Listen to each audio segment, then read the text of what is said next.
For my 40th birthday, my wife's father gifted me divorce papers. From all of US, your wife's new husband will take it from here, he announced at the restaurant. My wife recorded my reaction for their entertainment. I thanked her, signed them immediately, and walked out. She had no idea what I'd already done. You know how they say life comes at you fast? Well, mine decided to take a sledgehammer to my face on my 40th birthday, and apparently, my loving family thought Bellagio's Steakhouse was the perfect venue for my public execution. Because nothing says happy birthday like getting served divorce papers with your medium-rare ribeye, am I right? I should have seen it coming the moment I walked into that overpriced temple of red leather and crystal chandeliers. The whole clan was already seated around our usual corner table. You know, the one with the perfect acoustics for maximum humiliation. My father-in-law Gregory was practically vibrating with excitement. Like a kid on Christmas morning who knows he's about to unwrap the PlayStation he's been begging for all year. The man was wearing his best, "I'm about to destroy your entire existence" smile, and honestly, it was a good look on him. Really brought out the sadistic gleam in his eyes. Isabel, my darling wife of 12 years, was already positioned with her phone in hand like she was some sort of TMZ correspondent ready to catch the money shot. Her perfectly manicured fingers were wrapped around that rose gold iPhone case I'd bought her for our anniversary. The irony wasn't lost on me. She kept adjusting her angle, making sure she had the perfect view of what was about to go down. Adrian, her younger brother and professional kiss ass, was slouched back in his chair with that trademark smirk that made him look like he'd just farted in an elevator and was waiting for someone else to smell it.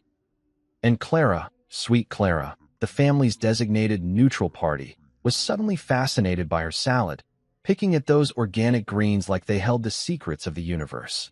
The whole setup felt like a badly scripted reality TV show. You know the kind, where they bring you on thinking you're getting a makeover, but surprise, you're actually getting ambushed by your cheating ex and a panel of judgmental housewives. Except this wasn't television, this was my life, and these people weren't actors, they were my family. Well, technically Isabel's family, but after 12 years of marriage, the lines get blurred. Until they don't. Well, Gregory announced, rising from his chair like he was about to deliver the Gettysburg Address. The man had always had a flair for the dramatic. Probably comes from spending 30 years in corporate law, where every conversation is a performance and every handshake is a power play. He reached into his briefcase with the ceremonial precision of a magician pulling a rabbit from a hat, except this rabbit was about to bite me in the ass. We have something special for the birthday boy. The envelope was heavy. Not your typical Hallmark card heavy, but serious business heavy. The kind of weight that comes with official seals and legal jargon and the power to completely fuck up your day. It was cream-colored, expensive-looking, with my name written across the front in Gregory's pretentious calligraphy. The man probably spent more on that envelope than most people spend on groceries. From all of us, he continued, his voice carrying that self-satisfied tone he usually reserved for closing million-dollar deals. The bastard was practically glowing with pride, like he'd just invented fire or discovered a new planet. Your wife's new husband will take it from here. And there it was. The punchline. The big reveal. The moment they'd all been building up to, probably for weeks. I could practically hear the drum roll in my head as the words sank in. Your wife's new husband. Not ex-husband. Not former spouse. New husband. As in, replacement. As in, upgrade. As in, thanks for keeping the seat warm, but we found someone better. The restaurant went dead silent. You know that moment in movies when the record scratches and everyone turns to stare? Yeah, that actually happens in real life. And let me tell you, it's about as comfortable as it sounds. I could feel every set of eyes in the place boring into me, waiting for the show to begin. The couple at the table next to us had stopped mid-bite, forks frozen halfway to their mouths. The waiter who'd been approaching with our wine selection made a sharp U-turn and disappeared behind a pillar. Even the ambient jazz music seemed to fade into the background, like the universe itself was holding its breath. Isabel's phone was steady as a rock, recording every second of what she clearly expected to be my complete emotional breakdown. I could practically see the hashtags forming in her head. Hashtag divorced at 40, hashtag birthday fail, hashtag by Felicia. She was probably already planning her TikTok caption, maybe something about leveling up or choosing herself, or whatever empowerment bullshit was trending that week. Adrian leaned forward in his chair, his smirk widening like the Cheshire Cat's. This was better than Christmas for him. Finally, the loser brother-in-law was getting what he deserved. Finally, the family embarrassment was being officially shown the door. I could almost hear his internal monologue. About time Dad did something about the dead weight. Clara kept her eyes down, but I caught her stealing glances, probably trying to gauge whether she should feel sorry for me or join in on the family celebration. The eternal fence-sitter, our Clara, never met a middle ground she couldn't occupy like it was rent-controlled real estate. But here's the thing about ambushes. They only work if your target doesn't see them coming. And Gregory, for all his legal brilliance and strategic planning, had made one crucial mistake. He'd underestimated me. They all had. They saw what they wanted to see. The struggling small business owner, the guy who didn't quite measure up to their country club standards, the man who'd somehow tricked their precious Isabel into marrying beneath herself. What they didn't see was the storm that had been brewing behind my calm exterior for months. What they didn't know was that while they'd been planning my destruction, I'd been building something else entirely. Something bigger. Something untouchable. Something that was going to make this little dinner theater performance look like amateur hour. I reached for the envelope with steady hands, my fingers tracing the expensive paper. Gregory was practically bouncing on his heels, waiting for the tears, the pleading, the desperate attempts to salvage whatever dignity I had left. Isabel zoomed in with her camera, not wanting to miss a single moment of my humiliation. They thought they'd cornered me. They thought this was checkmate. They had no idea that while they'd been playing checkers, I'd been playing chess. And I was about to show them what a real endgame looked like. You know that moment in action movies when the hero does something completely unexpected and the entire room just freezes? When everyone's jaw drops and the bad guys suddenly realize they might have picked the wrong target? Well, welcome to my Academy Award moment. Courtesy of Bellagio's Steakhouse and a heavy cream envelope that was supposed to be my funeral shroud. I opened that envelope like I was checking my monthly electric bill, casual, unhurried, maybe even a little bored. The papers inside were crisp and official, smelling like expensive law offices and broken dreams. Divorce papers. The real deal. Gregory's masterpiece, complete with all the legal bells and whistles that would supposedly leave me financially gutted and emotionally destroyed. I could practically see the billable hours reflected in each perfectly formatted paragraph. The irony of the moment wasn't lost on me as I reached into my jacket pocket and pulled out a pen. Not just any pen, mind you, but the Mont Blanc fountain pen Isabel had given me for our 11th wedding anniversary. For all your important documents, she'd said with that sweet smile I used to believe was genuine. Because important moments deserve important tools. Well, honey, it doesn't get more important than this. Gregory was standing there like a prosecutor who'd just delivered his closing argument to a jury he knew he had in the bag. His chest was puffed out, his chin raised at that arrogant angle he'd perfected over decades of looking down on people he considered beneath him. Isabel had her phone positioned for the perfect shot, probably planning to catch the exact moment my world crumbled, maybe slow-mo it for dramatic effect on her social media. Adrian was practically rubbing his hands together with glee, like he was watching his favorite team about to score the winning touchdown. And Clara? Sweet, conflicted Clara was still playing with her salad, but I could see her peripheral vision working overtime, not wanting to miss the show, but too chicken to watch it head-on. Here's what they expected. Tears. Begging. Maybe some dramatic pleading about how we could work things out, how marriage is sacred, how we've built a life together. They wanted me to grovel, to make a scene, to give them the satisfaction of watching me break down in front of a restaurant full of strangers. They wanted their money's worth from this elaborate performance. What they got instead was me clicking that pen with the satisfaction of a man about to sign the deal of a lifetime. I flipped through the pages methodically, scanning the legalese with the kind of attention you'd give a dinner menu at Denny's. Irreconcilable differences? Check. Division of assets? Hilarious, but check. Spousal support? Now that was comedy gold, but check. Every page was exactly what Gregory thought would destroy me, and every page was exactly what I needed to set myself free. My signature was neat, precise, confident. The kind of signature that belongs on contracts worth millions, not the shaky scrawl of a broken man. I took my time with each page, making sure every I was dotted and every T was crossed. Professional. Businesslike. Final. The silence in that corner of the restaurant was deafening. It was like someone had hit the mute button on reality. I could hear my own breathing, the scratch of the pen on paper, the faint jazz music that seemed to be playing from another dimension. Even the kitchen noise felt muted, like the universe itself was holding its breath to see what would happen next. Gregory's confident smile started to flicker, just a little twitch at the corner of his mouth, like he was trying to solve a math problem that wasn't adding up the way it should. Isabel's phone was still recording, but I could see her hand starting to shake, not from emotion, but from confusion. This wasn't going according to script. The star of their show was improvising, and they had no idea how to handle it. Adrian's smirk was frozen in place like someone had hit pause on his face. He kept looking between me and his father, waiting for some signal about how he should react. The family cheerleaders suddenly didn't know which team was winning. When I finished signing the last page, I closed the document folder with a satisfying thud and slid it back across the table to Gregory. The sound it made against the white tablecloth was like a gavel hitting wood. Final, decisive, done. I looked up at him with the kind of smile you give someone who's just done you a huge favor they didn't mean to do. Thank you, I said, and I meant every syllable. This is exactly what I needed. If the silence before had been deafening, this was like someone had sucked all the air out of the room. Gregory's face went through about 17 different expressions in the span of 3 seconds. Confusion, disbelief, anger, and something that might have been the first glimmer of fear. His hand was still extended toward the papers like he couldn't quite process that I'd actually signed them. Isabel's phone was definitely shaking now. I could see her trying to process what had just happened, her perfectly planned viral moment turning into something she hadn't scripted.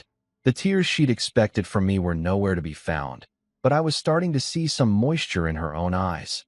Not sadness, but panic. Adrian looked like someone had just told him Santa Claus wasn't real. His mouth was hanging open in that attractive way that really showcased his expensive dental work. Clara had finally looked up from her salad, her fork suspended halfway to her mouth, like she'd forgotten how to eat. I reached into my wallet and pulled out 2 crisp $100 bills, money I'd earned from the empire they knew nothing about, and placed them neatly next to my untouched steak. The gesture was deliberate, theatrical, the financial equivalent of dropping the mic. $200 for a meal I hadn't eaten, but it was worth every penny for the look on their faces.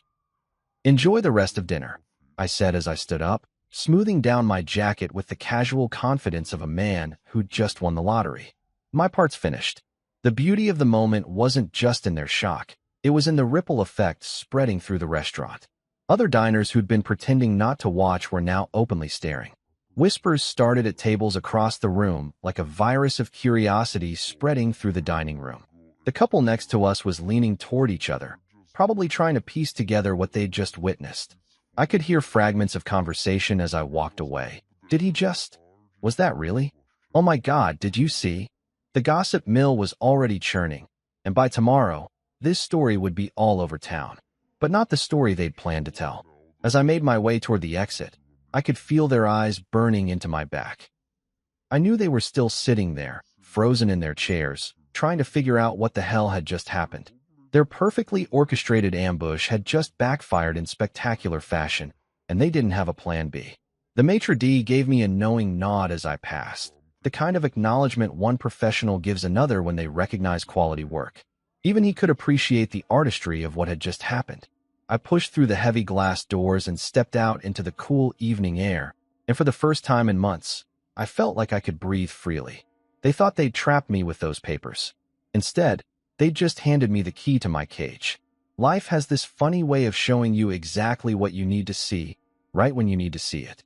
Like when you come home early from a business trip and catch your father-in-law red-handed, hunched over your dining room table like some kind of legal vulture picking at roadkill. But I'm getting ahead of myself. Let me paint you the full picture of how I accidentally stumbled into the preview screening of my own assassination.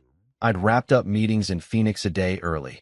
Turned out the client was more eager to sign than expected, and when someone's throwing money at your logistics company, you don't drag your feet. So instead of spending another night in some sterile airport hotel, I caught the red-eye back to Chicago. Figured I'd surprise Isabel. Maybe even do something crazy like cook her breakfast, or pretend we still had a marriage worth saving. Yeah, I know. What a romantic fool I was. The house was supposed to be empty. Isabel had mentioned something about spending the day at her sister's, probably planning another one of those girls' trips to Napa Valley that somehow always coincided with my biggest business deals. Funny how that worked out. But as I pulled into our circular driveway, you know, the one with the fancy brick pavers that cost more than most people's cars, I noticed Gregory's silver Mercedes parked like he owned the place. Now, Gregory Holt dropping by unannounced wasn't exactly unusual. The man treated our house like his personal satellite office, complete with the expectation that I should be grateful for his presence. But something felt off about seeing his car there at 10 in the morning on a Tuesday. Gregory was many things: arrogant, manipulative, chronically disappointed in his daughter's choice of husband. But he wasn't the type to make social calls during business hours. The guy lived by his calendar like it was scripture, and every minute not billable was a minute wasted. I let myself in through the front door, expecting to find him in the kitchen making himself coffee, or maybe in the living room critiquing our furniture choices. Instead, I heard the rustling of papers coming from the dining room. Our formal dining room that we basically only used for holidays and the occasional dinner party, where Isabel felt the need to impress people with our success. What I found when I walked in was better than Christmas morning. There was Gregory, looking like a mad scientist in his natural habitat, sleeves rolled up to reveal those pale, thin arms that had never seen a day of manual labor. His reading glasses were perched low on his nose, and he was holding a red pen like a sword, marking up official-looking documents with the intensity of a professor grading final exams. The papers were spread across our mahogany table. You know, the one Isabel insisted we buy from that overpriced antique shop in Lincoln Park because it made a statement. Well, it was definitely making a statement now, serving as Gregory's personal war room where he was plotting my demise. But here's the kicker. Sitting right there at his elbow, like the cherry on top of this whole ridiculous sundae, was a festive birthday envelope. Not just any envelope, mind you, but one of those expensive, cream-colored jobs with fancy lettering that screamed special occasion. The kind you use when you want to make sure the recipient knows you spent good money on their destruction.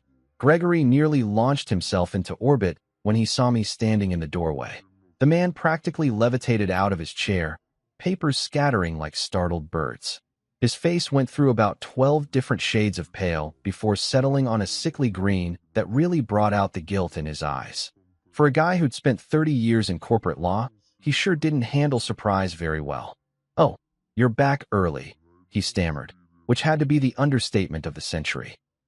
The man was literally caught with his hand in the cookie jar, except the cookies were divorce papers, and the jar was my marriage. He started gathering the documents like he was trying to contain a classified information leak, which, let's be honest, wasn't far from the truth. "Just family paperwork," he said, shoving the papers into that birthday envelope with all the grace of a teenager hiding porn from his parents. "Nothing important.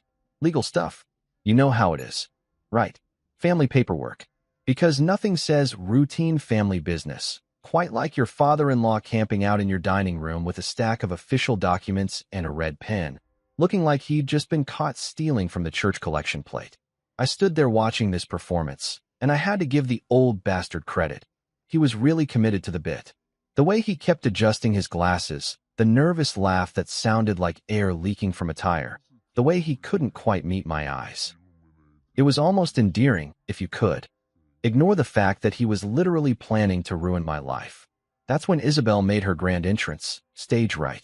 She came waltzing in from the kitchen like she was returning from a casual stroll through the garden, not like she'd been coordinating a sneak attack on her husband with her father. "Oh, honey, you're home," she said, and I swear there was a micro-pause before honey, like she had to remember what she usually called me. "But here's where it gets interesting." Her voice caught. Just for a split second, but I caught it. That little hitch that happens when someone gets surprised mid-lie and has to pivot on the fly. She looked at Gregory, then at me, then back at Gregory, and I could practically see the gears grinding in her head as she tried to figure out how much I'd seen. The look they exchanged was priceless. You know that moment in heist movies when two thieves get caught by security and they have to communicate an entire escape plan with just their eyes? That was Gregory and Isabel right there in our dining room, having a full conversation without saying a word. Problem was, They weren't nearly as smooth as they thought they were.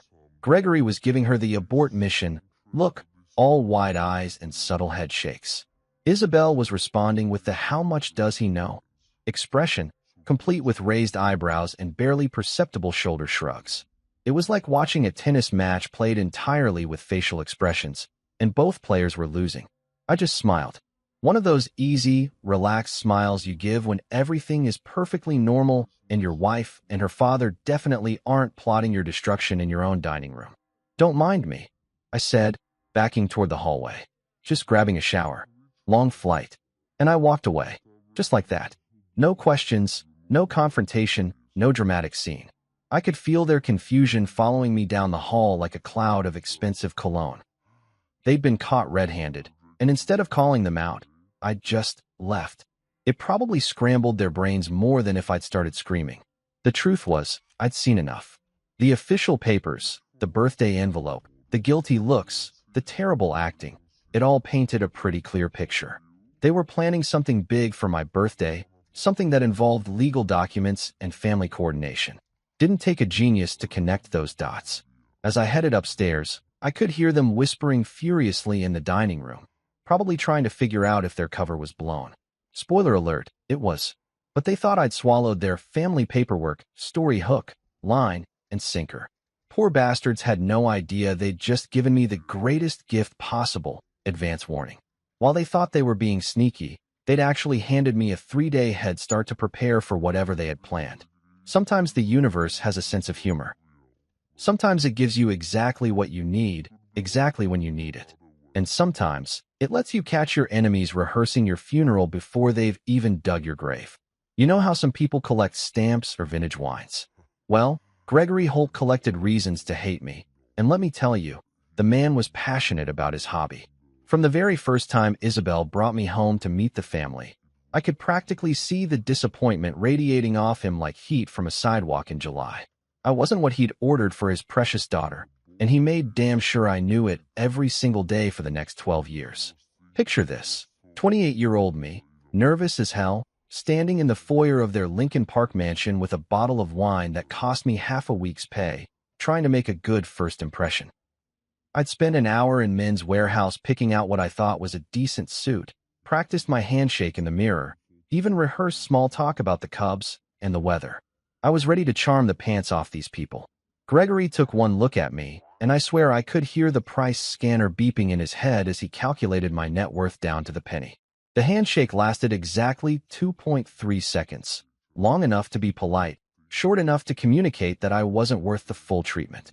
Then came the smile, that practiced corporate lawyer smile that never quite reached his eyes, the one that said, "I'm being civil because my daughter is watching, but don't mistake this for acceptance." "So," he said, settling into his throne-like leather chair in the living room, "Isabel tells me you run a small business." The way he said small business made it sound like I was selling knockoff watches out of a van in some back alley. Not, "You're an entrepreneur," or "You own a company," but small business, with the emphasis on small, like the word itself was contaminated. I tried to explain what I was building. Harrison Ridge Logistics was just getting started then, but I had vision, plans, contracts in the pipeline. Gregory nodded along with the enthusiasm of a man listening to his dentist explain root canal procedures. "That's nice," he said when I finished, then immediately pivoted to talking about Adrian's latest promotion at his investment firm.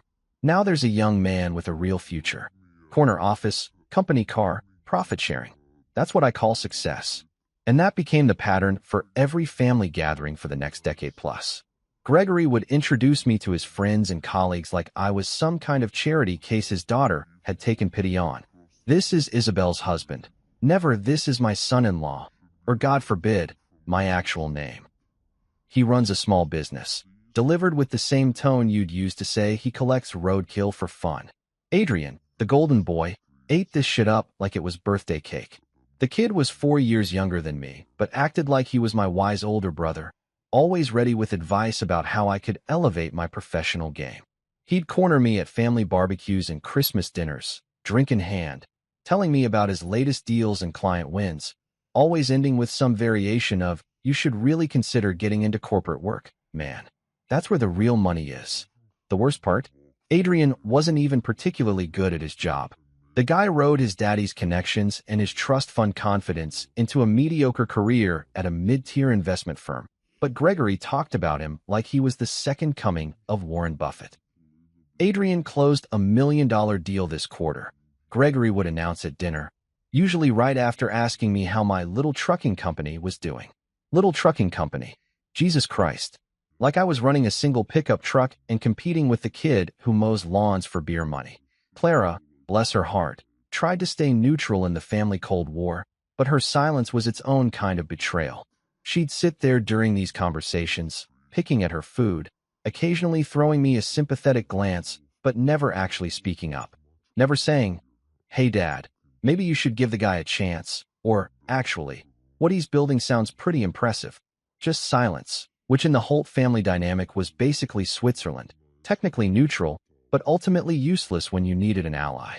The real tragedy was watching Isabel transform over the years. In the beginning, she was proud of what I was building.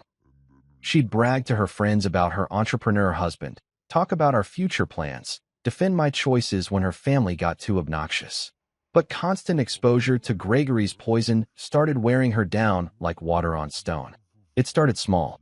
Little comments about maybe I should consider diversifying my career options. Questions about whether I'd thought about going back to school, getting an MBA, making myself more marketable. Then came the suggestions about job openings at companies where Gregory had connections. "It wouldn't hurt to keep your options open," she'd say, showing me listings for corporate management positions that would have paid well, but killed my soul. The turning point came around year 8 of our marriage, at Adrian's engagement party. I was standing by the bar, nursing a whiskey and watching Gregory work the room like the political animal he was, when I overheard him talking to some judge friend of his. "Isabel's husband?" Gregory was saying. "Nice enough fellow, but not much ambition, you know? One of those people who's content to stay small. Isabel deserves better." That's when I realized this wasn't just about business success or social status. This was personal. Gregory genuinely believed I wasn't good enough for his daughter, and he was on a mission to convince everyone else, including Isabel, that he was right. The campaign was subtle but relentless. Every family dinner became an opportunity to highlight my shortcomings compared to Adrian's achievements. Every holiday gathering featured some new story about friends' sons who were doctors or lawyers or executives, always delivered with meaningful glances in Isabel's direction. Gregory was basically running a 12-year advertising campaign designed to convince his daughter she'd married beneath herself. And it worked. Slowly, methodically, like Chinese water torture, it worked. Isabel started viewing my business through her family's lens instead of her own. The pride in her voice when talking about Harrison Ridge Logistics turned into embarrassment. The excitement about our future became anxiety about our present. She stopped mentioning my company to her friends and started making excuses about why we couldn't afford certain luxuries. "Maybe you should consider getting a real job," became her new favorite phrase, usually delivered after particularly brutal family dinners where Gregory had been especially creative in his put-downs. "Adrian's making 6 figures, and he's younger than you. Don't you want to provide better for us?" The irony was suffocating. While Gregory was measuring success by salary and corner offices, I was building something that would eventually dwarf everything Adrian could ever achieve. While he was dismissing my small business, I was laying the groundwork for an empire. While they were all looking down on me, I was quietly becoming exactly the kind of success they claimed to respect. They were just too arrogant to notice. But that's the thing about people like the Holts. They're so invested in their own narrative about what success looks like that they can't recognize it when it's happening right under their noses. They were so busy being disappointed in what I wasn't that they never bothered to see what I was becoming. Their contempt became my fuel. Every dismissive comment, every condescending introduction, every family dinner where I was treated like the help, it all went into the furnace that was driving me to build something undeniable. They wanted to see me as small. Fine. I'd let them think that right up until the moment I revealed just how wrong they'd been. You know that moment when you realize the person lying next to you in bed every night has been planning your destruction? Yeah, well, buckle up, Buttercup, because I'm about to tell you exactly what it feels like to have your world implode while you're walking to the kitchen in your boxers looking for a cold beer. It was a Tuesday night in March. One of those Chicago evenings where winter refuses to admit defeat and the wind cuts through you like a knife made of pure misery. I'd spent 14 hours dealing with a supply chain nightmare that had my drivers stuck in Iowa and my clients breathing down my neck like rabid dogs. All I wanted was a Sam Adams and maybe 20 minutes of mindless television before crashing into bed and pretending my life wasn't slowly turning into a dumpster fire. Isabel had gone upstairs earlier, claiming she needed to catch up on some reading, which should have been my first red flag, because the woman hadn't voluntarily opened a book since college unless it was one of those self-help things about finding your authentic self or whatever bullshit was trending on Oprah's book club that month. But I was too tired to be suspicious, too worn down from years of walking on eggshells to question why my wife was suddenly interested in literature. So there I was, padding down the hallway in my Cubs t-shirt and boxers, thinking about nothing more complicated than whether we had any of those fancy imported beers left in the fridge, when I heard her voice drifting down from upstairs. Now, normally, I wouldn't have paid any attention. Isabel was always on the phone with somebody, usually Clara or one of her book club friends, discussing the earth-shattering drama of who wore what to which charity luncheon. But something in her tone made me stop. It wasn't her usual gossip voice, all animated and breathless with excitement over someone else's misfortune. This was different, quieter, more intimate, the kind of voice you use when you're sharing secrets you don't want anyone else to hear.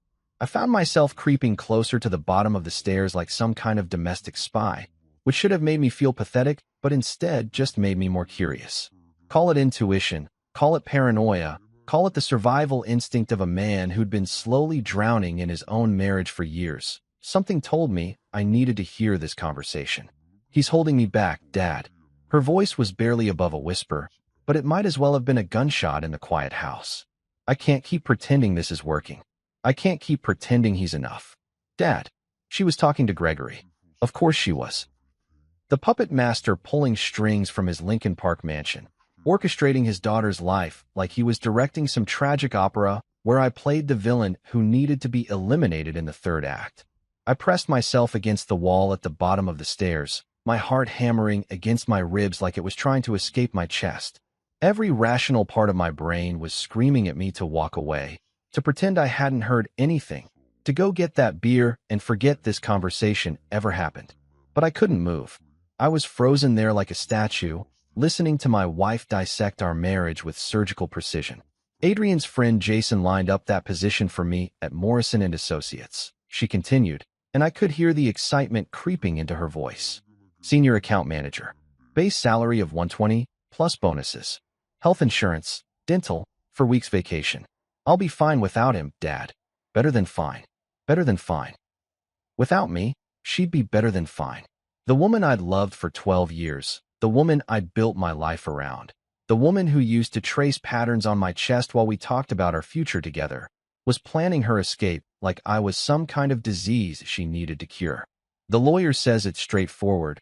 Gregory's voice was faint, but I could hear the satisfaction in it even through the phone speaker. That bastard was probably sitting in his home office, feet up on his mahogany desk, smoking one of those expensive cigars he brought out for special occasions. Irreconcilable differences.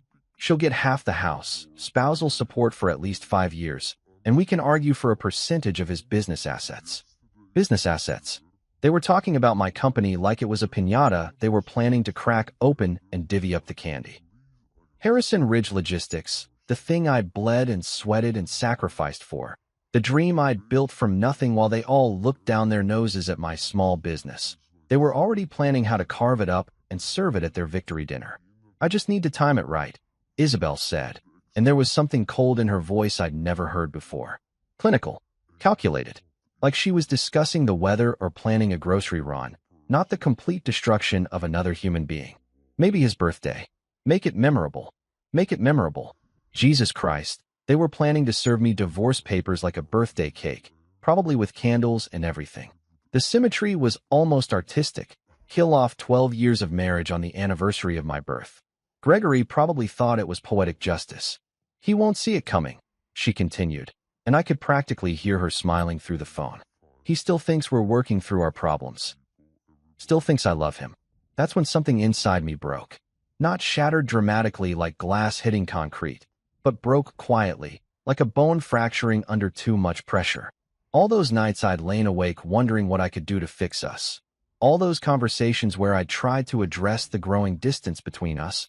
All those times I'd blamed myself for not being the husband she deserved, and she'd been planning my destruction the whole time. The timing is perfect, Gregory was saying. Adrian's promotion party is next week, so we can celebrate the family's success right after we deal with this deadweight. Kill two birds with one stone. Deadweight. That's what I was to them. Not a husband who'd loved Isabel since we were kids. Not a man who'd worked his ass off to build something meaningful. Not even a human being deserving of basic respect.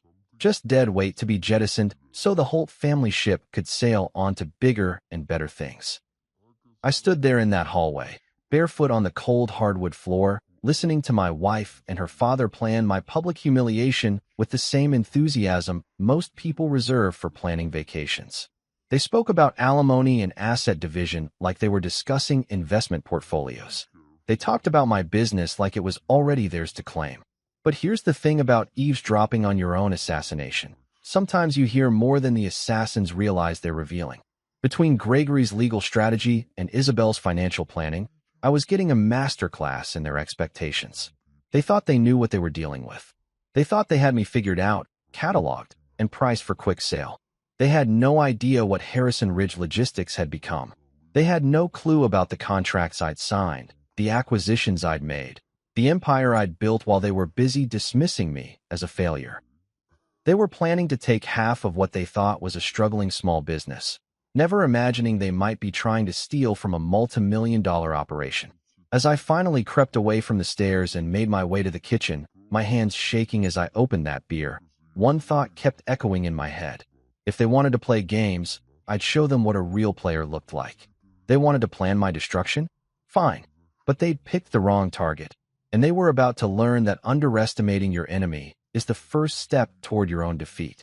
That night, lying in bed next to Isabel as she slept peacefully beside me, probably dreaming about her new job and her freedom and her life without dead weight dragging her down, I started planning my own game. They wanted memorable? I'd give them memorable. They'd just handed me the greatest gift of all, advance notice of their intentions and a clear understanding of exactly who I was dealing with. The war had begun, and they didn't even know they'd fired the first shot. You want to know the beautiful irony of being completely underestimated by people who think they're smarter than you? They stop paying attention to what you're actually doing. While Gregory was busy introducing me as Isabel's husband who runs a small business, and Adrian was patronizing me about getting a real job, I was quietly building something that would make their pathetic little lives look like a lemonade stand in comparison. See, the thing about the Holt family is they measured success in the most predictable, boring ways possible. Corner offices, company cars, six-figure salaries that they could brag about at country club dinners. They thought success came with a nameplate on your door and a parking space with your name on it. They were playing checkers while I was orchestrating a full-scale chess match that would have made Bobby Fischer weep with admiration. Harrison Ridge Logistics didn't start as a logistics company, technically speaking. It started as me, a beat-up Ford pickup truck, and a burning desire to prove every single one of those smug bastards wrong. But here's what happens when you're motivated by pure spite and have an actual brain in your head. You start seeing opportunities that other people miss entirely. The first big break came about 6 years into my marriage, when I realized that most small manufacturers in the Midwest were getting absolutely screwed by their shipping companies. These mom-and-pop operations were paying premium prices for substandard service, and the big logistics firms couldn't be bothered with accounts that weren't worth millions. So I swooped in with competitive pricing, reliable service, and the revolutionary concept of actually giving a damn about my clients. Word spreads fast in manufacturing circles when you find someone who doesn't treat you like garbage. Within 2 years, I had contracts with 17 companies across Illinois, Wisconsin, and Indiana. But instead of getting comfortable and coasting on that success like most people would, I kept my ears open for the next opportunity. That's when I heard about Meridian Transport Solutions going under. They were a mid-sized company that handled specialty medical equipment shipping, basically the Cadillac of logistics services, but their management was so incompetent they couldn't find their own asses with both hands and a GPS. The owners were desperate to sell, and everyone in the industry knew it was a money pit. Everyone except me, apparently. See, while other people saw a failing company with debt problems, I saw a client list that included 3 major hospitals, 2 pharmaceutical companies, and a medical device manufacturer that was about to go public. I bought Meridian for what amounted to pocket change, financed the whole deal through a combination of small business loans and some creative accounting that would have made my college finance professor proud. Gregory probably would have shit himself if he'd known his small business son-in-law had just acquired a company with $12 million in annual contracts. But why would he know? He was too busy being disappointed in me to actually pay attention to what I was accomplishing. The Meridian acquisition was like adding rocket fuel to a campfire. Suddenly, I had access to clients and contracts that most logistics companies spend decades trying to land. But more importantly, I had credibility. When you're shipping life-saving medical equipment, people notice if you do it right. And when people notice, they start recommending you to their friends. That's how I met Colonel James Morrison, U.S. Army Logistics Command, at a medical industry conference in Detroit. The man was complaining to anyone who'd listen about how impossible it was to find reliable civilian contractors who could handle sensitive military shipments without screwing something up or charging the government like they were shipping gold bars to Mars. Most people at that conference nodded politely and changed the subject because military contracts are notoriously complex and bureaucratic nightmares that can destroy companies if you're not careful. But I saw dollar signs and the opportunity to play in the big leagues. I spent the next 3 hours buying Colonel Morrison drinks and proving to him that Harrison Ridge Logistics wasn't just another fly-by-night operation looking to make a quick buck off Uncle Sam. 6 months later, I signed my first Department of Defense contract. Nothing huge, just a $2.3 million deal to handle medical supply shipments to 3 Army bases. But here's the thing about military contracts. If you don't fuck up, they keep giving you bigger ones. And if you consistently exceed expectations, they start treating you like family. Within 18 months, I was handling $15 million worth of DoD contracts annually. Medical supplies, equipment, even some classified materials that I can't talk about without ending up in federal prison. The Pentagon brass loved me because I delivered on time, under budget, and without the usual contractor bullshit that makes their lives miserable. But the real game changer came when Colonel Morrison introduced me to someone at the Defense Logistics Agency who was dealing with a problem that was making headlines in all the wrong ways. Remember that scandal about soldiers overseas not getting proper body armor because the supply chain was completely fucked? Yeah, well, guess who got tapped to fix that particular mess? The contract was worth $80 million over 3 years. $80 million. To put that in perspective, Adrian's impressive 6-figure salary would take him about 800 years to earn what I was making in a single government contract. But did Gregory know about any of this? Of course not. He was too busy being embarrassed by his daughter's choice in husbands to notice that his son-in-law was playing in the same financial league as Fortune 500 companies. Around the same time I was becoming the Pentagon's favorite logistics contractor, I started acquiring other companies. Not flashy acquisitions that would end up in the business pages, but strategic purchases that expanded my capabilities and market reach. A pharmaceutical cold storage company in Indianapolis, a specialized electronics shipping firm in Milwaukee, a hazardous materials transport company in Detroit that nobody wanted because of regulatory headaches.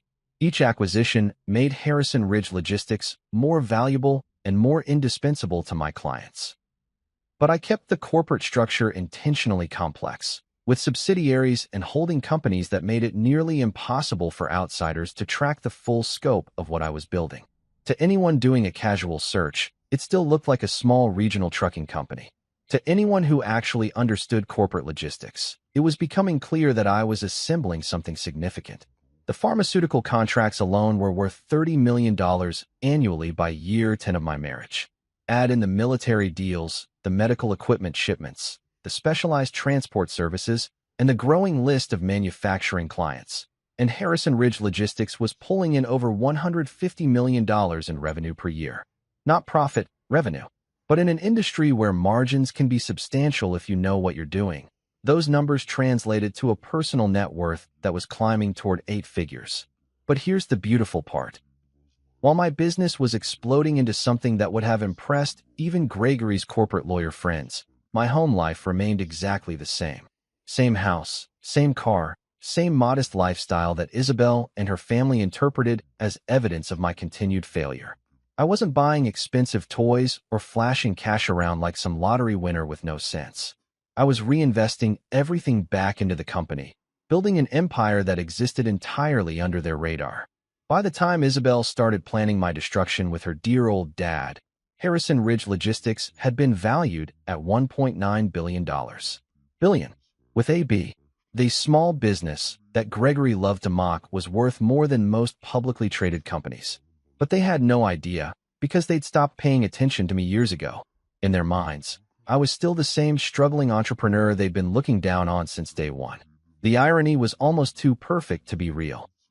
While they were plotting to take half of what they thought was a failing small business, they were actually planning to steal from a company that could have bought and sold Adrian's entire investment firm without breaking a sweat. But their arrogance had blinded them to what was happening right under their noses. They wanted to play games with someone they thought was weak and desperate. Instead, they picked a fight with someone who had the resources of a small country and absolutely nothing left to lose.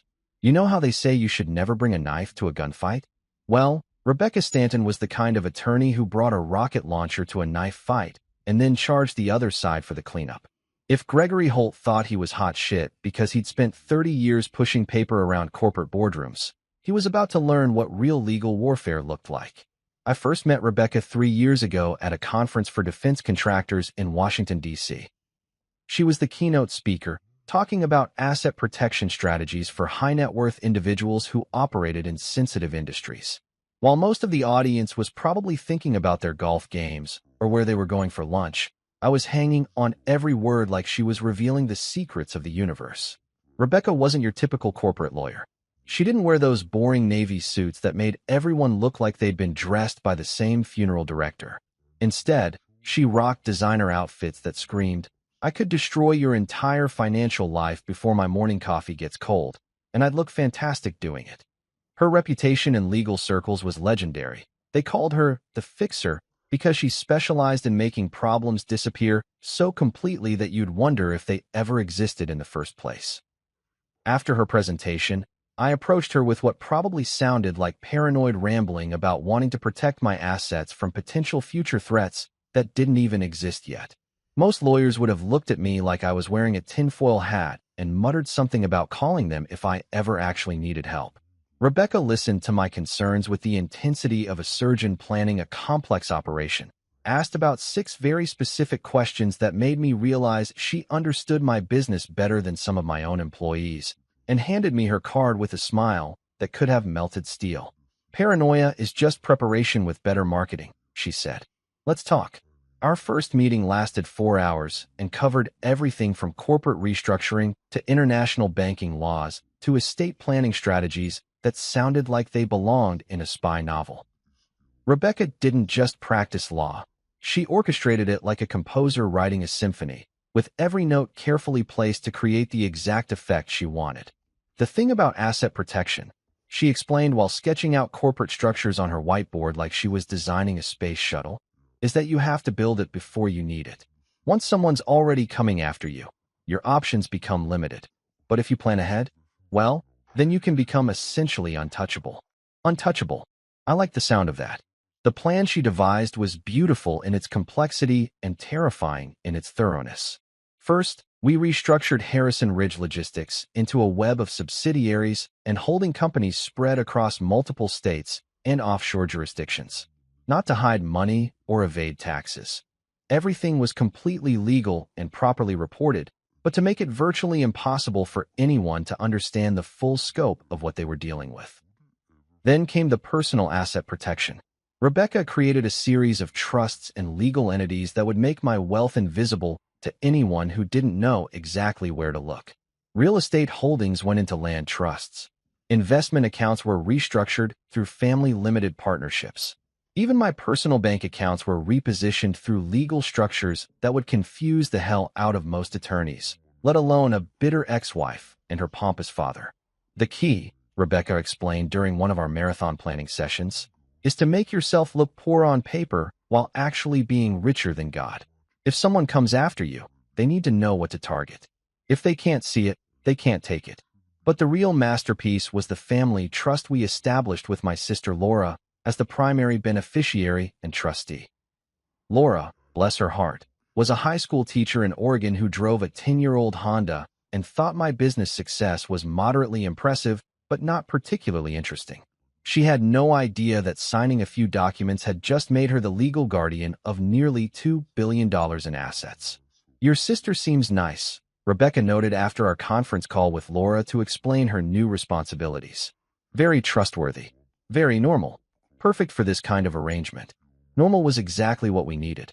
While Gregory and his legal team would be looking for hidden Swiss bank accounts and offshore shell companies, the reality was much simpler and far more devastating. Everything was sitting in a perfectly legal family trust managed by a woman who spent her evenings grading algebra tests and watching Netflix. The estate planning was where Rebecca really showed her artistic flair. My will was rewritten to be a legal work of art, a document that was simultaneously generous and cruel, detailed and vague, legally bulletproof and emotionally nuclear. Everything went to my niece Sophie, Laura's daughter, who was currently a sophomore at Oregon State University studying veterinary medicine.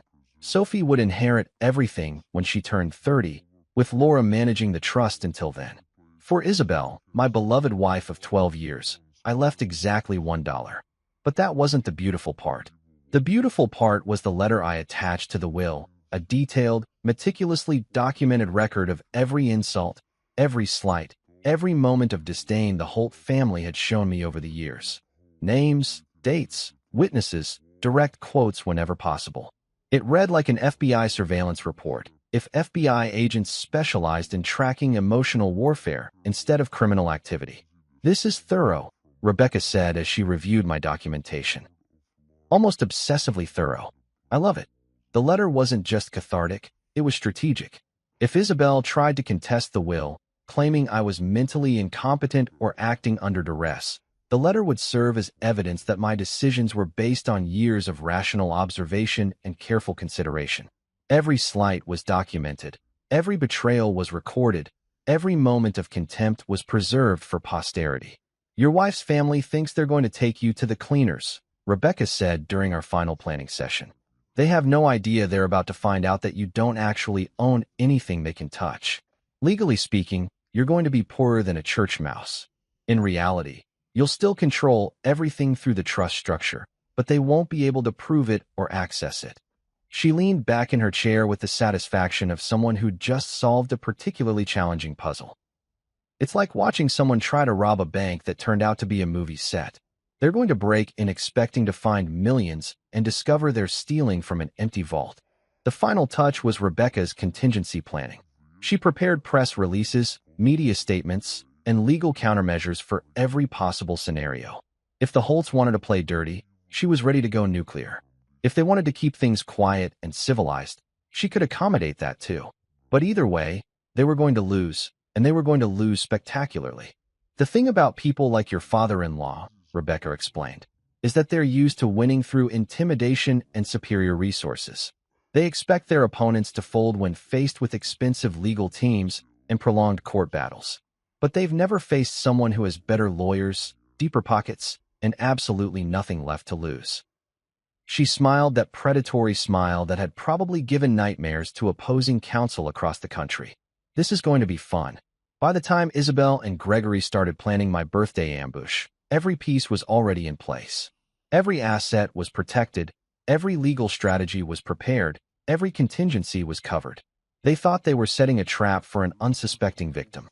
In reality, they were walking into a legal minefield that had been carefully prepared by someone who played this game at a level they couldn't even comprehend. Rebecca called it a legal masterpiece. I called it my insurance policy against a family that had spent 12 years trying to convince me I wasn't good enough for them. They were about to discover that not only was I good enough, I was so far out of their league that they'd need a telescope just to see where I was playing. Have you ever watched bad actors trying to perform Shakespeare? That's what living in my house felt like during the week leading up to my 40th birthday. Everyone was playing their assigned roles in Gregory's grand production, but they were all so terrible at it that I half expected someone to forget their lines and break character mid-scene. Isabel was the worst actress of the bunch, which really says something considering her family's natural talent for deception. The woman who'd been treating me like radioactive waste for months suddenly transformed into the world's most attentive wife. She was humming around the house like a Disney princess, practically skipping through rooms while she planned what she thought would be my public execution. Monday morning, she made me breakfast. Actual breakfast, not just pointing at the cereal boxes and telling me to figure it out myself. Scrambled eggs, bacon, toast cut into perfect triangles, fresh orange juice, the whole domestic goddess routine. She even sat across from me at the kitchen table, chin propped on her hands, watching me eat with the intensity of a scientist observing a lab rat. "So," she said, trying to sound casual but overshooting it by about 12 miles. "Any thoughts about what you'd like to do for your birthday this year?" I looked up from my eggs, fighting the urge to laugh at the sheer theatrical stupidity of the question. This was the same woman who'd forgotten my birthday entirely 2 years ago and given me a gas station gift card the year before that. Now she was sitting here pretending to care about making my special day memorable. "I don't know," I said, playing along with her little performance. "Nothing too elaborate. Maybe just dinner somewhere nice."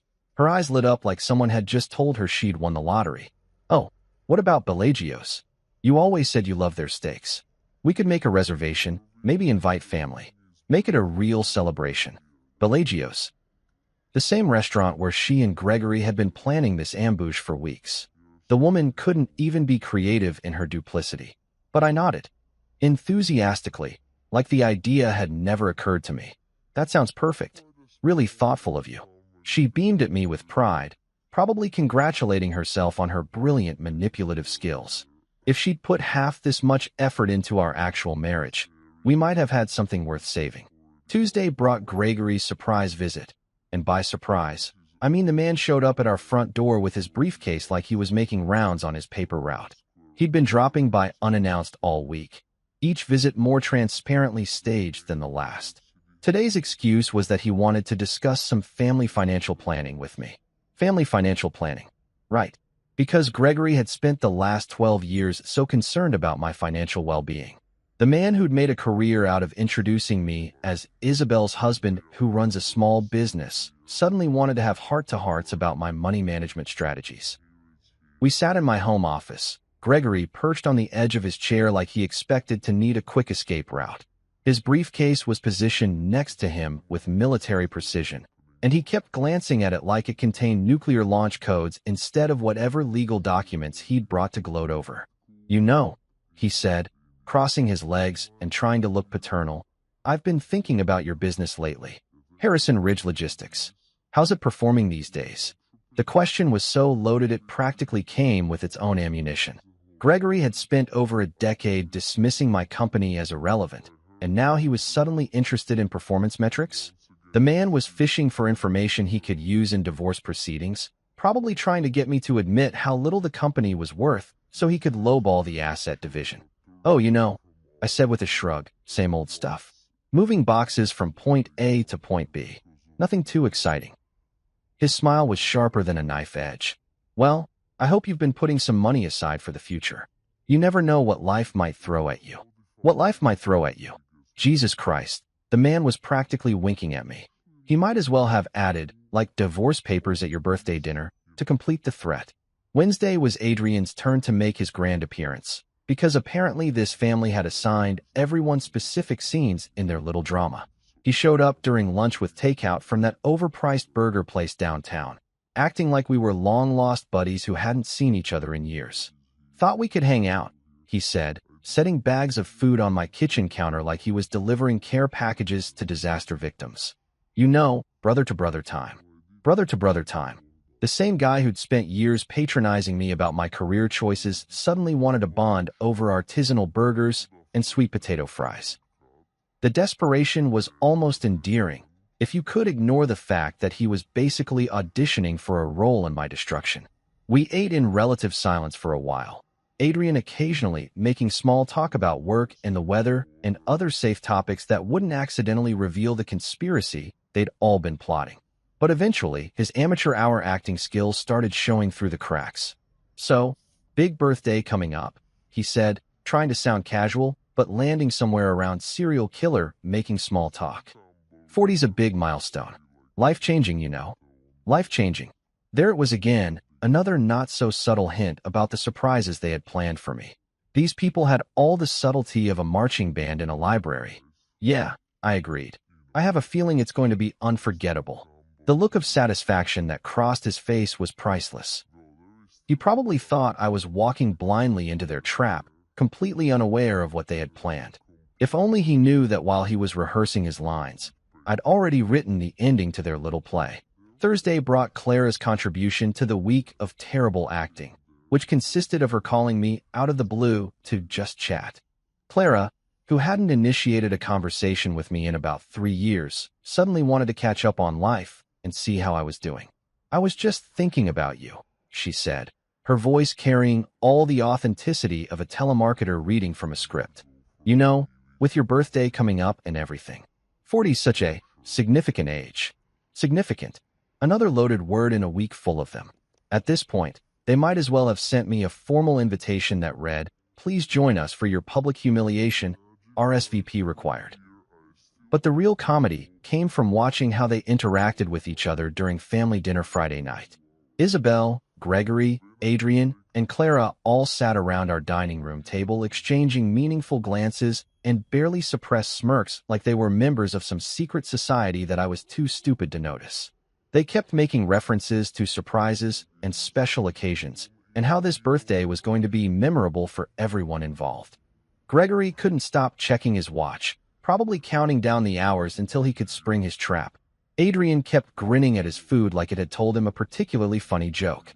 Clara was quieter than usual, but I caught her stealing nervous glances at me when she thought I wasn't looking. The whole thing felt like watching a community theater production of How to Conspire Against Your Husband, directed by someone who'd never actually seen a play before.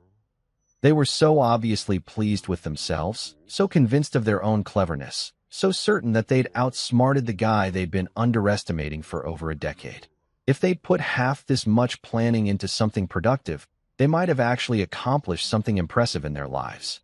Instead, they'd spent weeks orchestrating what they thought would be my downfall, never realizing that while they were rehearsing their roles, I'd been preparing for the greatest performance of my life. The irony was beautiful. They thought they were directing this little drama, but they had no idea they were actually just actors in a much larger production. And tomorrow, at Bellagio's Steakhouse, they were going to discover that the script they'd memorized was just the opening act of a show that would end very differently than they'd planned. You know that moment in horror movies when the monster finally shows its true face? Yeah, well, welcome to the Holt family's worst nightmare, served up with a side of medium-rare ribeye and a garnish of public humiliation. Because if they thought their little birthday ambush was going to end with me crawling away broken and defeated, they were about to learn what happens when you corner a predator who's been pretending to be prey for 12 years. The scene at Bellagio's was even more beautiful than I'd imagined. Gregory standing there like Caesar delivering a death sentence, holding those divorce papers like they were the holy grail of family justice. Isabel with her phone ready to capture my destruction for posterity, probably planning to post it on social media with some empowering caption about choosing herself. Adrian smirking like he'd just watched the school bully get what he deserved. Clara trying to disappear into her salad while still sneaking glances at the carnage. They'd choreographed this moment so perfectly, practiced their lines so thoroughly, anticipated my every reaction so completely. What they hadn't anticipated was that I'd spent the last 3 years turning myself into something they couldn't touch, couldn't hurt, couldn't destroy no matter how hard they tried. When I signed those papers without hesitation, without tears, without the dramatic breakdown they'd all been expecting, I watched their perfect little script crumble in real time. Gregory's confident smile flickered like a candle in the wind. Isabel's steady camera hand started shaking. Adrian's smirk transformed into confusion. Clara finally looked up from her food with genuine alarm in her eyes. But that was just the opening act. The real show was about to begin. I walked out of that restaurant like a man who'd just been set free instead of destroyed, and I could feel their eyes following me, their minds racing to understand what had gone wrong with their perfect plan. They'd expected chaos. They'd gotten control. They'd wanted destruction. They'd gotten dignity. And they had no idea what to do with any of it. I'd barely made it to the parking lot when I heard the click, click, click of expensive heels on pavement behind me. Isabel, running after me in those designer stilettos she'd probably bought specifically for this occasion, her face flushed with panic and confusion. "Wait," she called out, slightly breathless from her sprint across the parking lot. "This isn't how it was supposed to go." I turned to face her with the calm satisfaction of a chess master who'd just announced checkmate. "How exactly was it supposed to go, Isabel?" She stood there for a moment, mouth opening and closing like a fish out of water, probably realizing that admitting she'd planned for me to break down and beg would make her look like a sociopath. Which, let's be honest, wasn't far from the truth. That's when I pulled out my phone and dialed Rebecca's number. Not privately, not discreetly, but right there in front of my soon-to-be ex-wife, on speakerphone for maximum dramatic effect. "Rebecca?" I said when she picked up on the second ring. "It's done. Time for the press release." "Excellent," came Rebecca's voice through the speaker, crisp and professional and absolutely terrifying if you knew what was coming. "I'll have the media statements out within the hour. The financial disclosure documents are already prepared. This should make quite a splash in the business community." Isabel's face went white. Not pale, not shocked white, but the kind of white you see in people who've just realized they're about to be hit by a freight train and there's nowhere to run. By this time, Gregory, Adrian, and Clara had made their way outside, probably wondering why the guest of honor at their execution party had wandered off instead of staying to be properly humiliated. They approached cautiously, like they were approaching a wild animal that might bolt at any sudden movement. That's when I reached into my jacket pocket and pulled out an envelope of my own. Not cream-colored or fancy like the one they'd ambushed me with, just a standard manila envelope that contained enough financial documentation to rewrite their understanding of reality. "Gregory," I said, holding out the envelope with the same ceremonial flourish he'd used earlier. "Since we're exchanging gifts tonight, I thought you might find this interesting." He took the envelope with trembling hands, his lawyer instincts probably warning him that whatever was inside was going to change everything. When he opened it and saw the first page, Harrison Ridge Logistics financial statements showing $1.9 billion in company valuation, I watched 30 years of arrogance drain out of his face like water from a broken dam. "This can't be right," he whispered, flipping through page after page of contracts, acquisition reports, revenue statements, and asset valuations. His hands were actually shaking as he processed what he was seeing. Isabel snatched the papers from him, her eyes scanning the numbers like she was trying to decode a foreign language.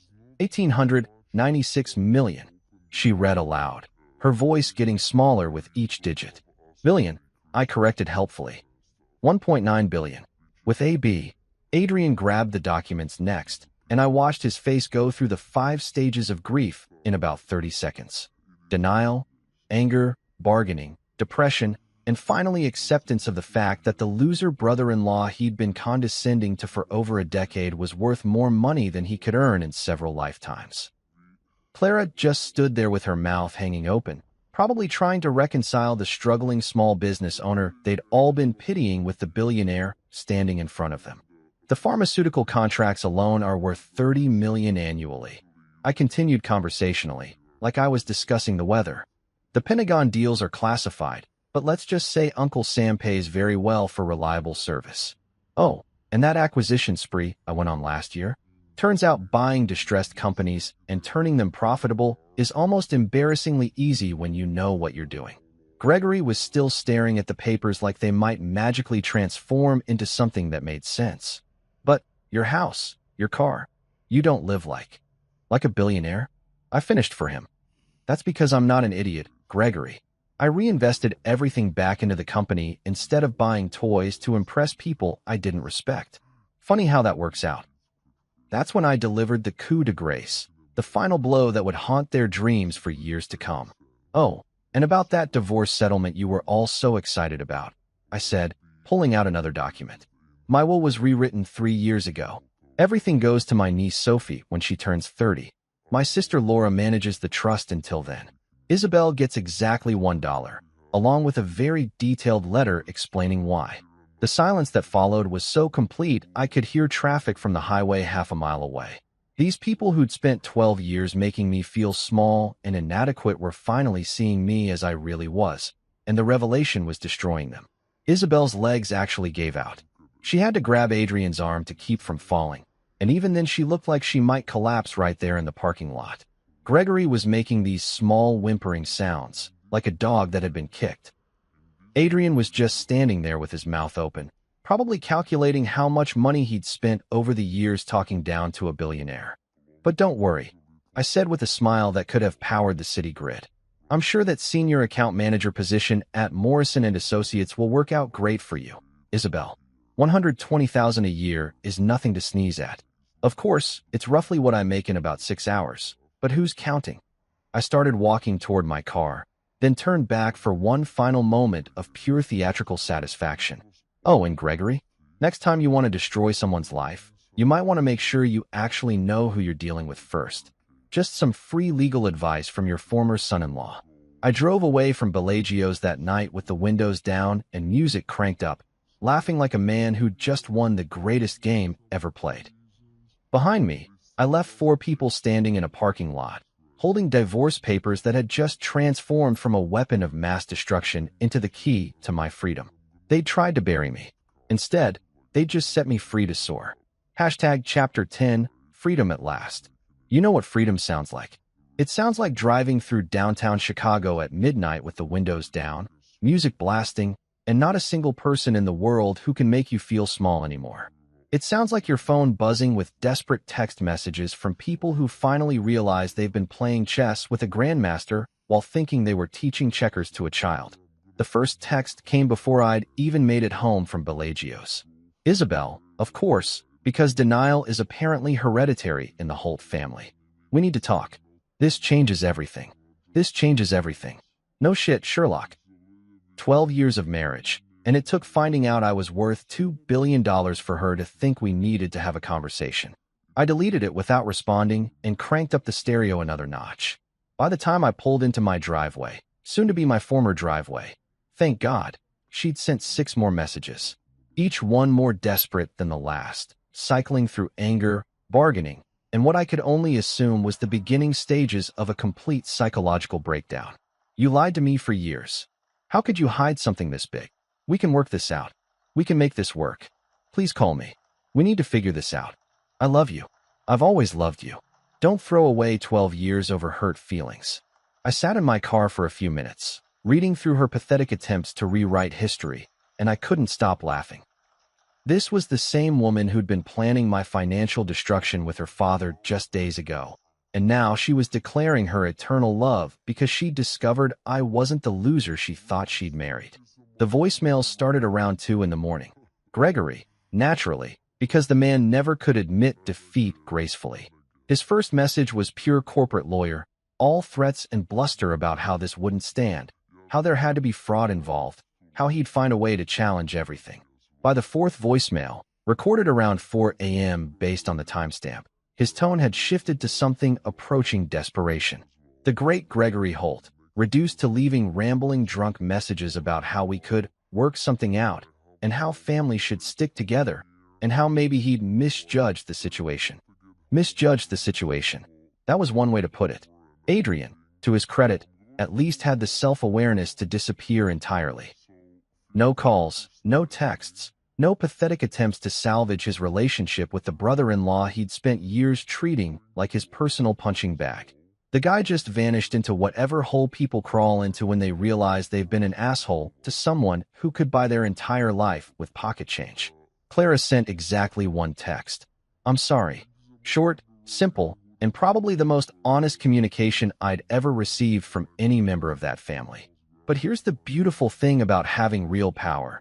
You don't have to respond to any of it. You don't have to engage with the desperate attempts at manipulation or the last-minute declarations of love or the threats from people who suddenly realize they have no leverage. You can just ignore them. Because what are they going to do? Divorce me? Take half my assets? Ruin my reputation? Too late, assholes. You already played that card. I spent the weekend in my home office, not hiding but planning. Rebecca called Saturday morning to inform me that the business press had picked up the story about Harrison Ridge Logistics. and apparently my company's valuation was causing quite a stir in industry circles. Turned out that when a small regional trucking company suddenly reveals itself to be a multi-billion-dollar logistics empire, people tend to pay attention. "Forbes wants an interview," she said, and I could hear the satisfaction in her voice. "So does the Wall Street Journal, and about 12 different business podcasts. You've become quite the overnight sensation." Overnight sensation. If only they knew it had taken 12 years of being treated like garbage to build this overnight success. "Set up the interviews," I told her. "It's time people knew the real story."